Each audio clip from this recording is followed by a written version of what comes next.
চলে এলাম ক্লাস 2 এর আমার বই তৃতীয় পর্ব 200 পাতার প্রশ্নগুলি সমাধান করতে।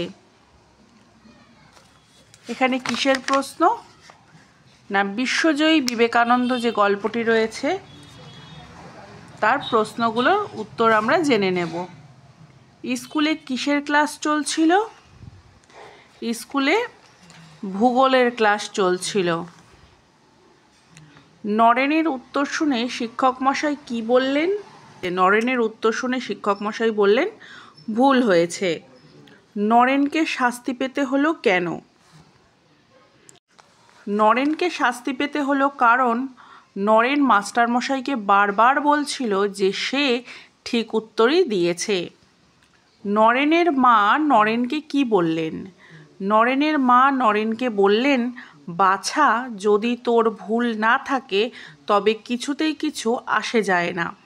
ফল যাই হোক না কেন, সব সময় যা সত্য বলে মনে করবি তা করে যাবি। অনেক সময় হয়তো এর জন্য অন্যায় ফল সহ্য করতে হবে, তবু সত্যকে কখনো ছাড়িস না। শেষে মাস্টারমশাই দুঃখ প্রকাশ করলেন কেন? পরের দিন মাস্টারমশাই ভূগোলের বই খুলে দেখেন তারই ভুল হয়েছিল, তাই তিনি নরেনকে ডেকে দুঃখ প্রকাশ করলেন।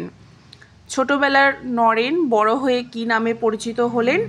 ছোটবেলার নরেন বড় হয়ে স্বামী বিবেকানন্দ নামে পরিচিত হলেন। ঘটনাগুলি সাজিয়ে লিখি। প্রথমে কি হবে? স্কুলে চলছিল ভূগোলের ক্লাস। শিক্ষক মশাই একটি প্রশ্ন করেছেন নরেনকে, উত্তর শুনে বললেন ভুল হয়েছে। নরেন বারবার বলতে লাগলো, আমার ভুল হয়নি, আমি ঠিকই বলেছি। মাস্টারমশাই সপাসপ কয়েক ঘা বেত বসিয়ে দিলেন নরেনের হাতে। তারপরে হবে, মা তাকে সান্ত্বনা দিয়ে বললেন, বাছা, যদি তোর ভুল না থাকে তবে কিছুতেই কিছু আসে যায় না। মাস্টারমশাই ভূগোলের বই খুলে দেখেন তারই ভুল হয়েছিল। বাক্য রচনা। প্রশ্ন: ম্যাম আমাকে প্রশ্ন লিখতে দিয়েছে বা মা আমাকে অনেকগুলি প্রশ্ন লিখতে দিয়েছে। সত্য: আমি সত্য কথা বলি, আমি সব সময় সত্য কথা বলি। মজা: আমি মেলায় গিয়ে খুব মজা করেছি।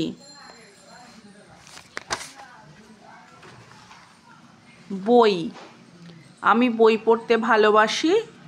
পৃথিবী: আমরা পৃথিবীতে বাস করি।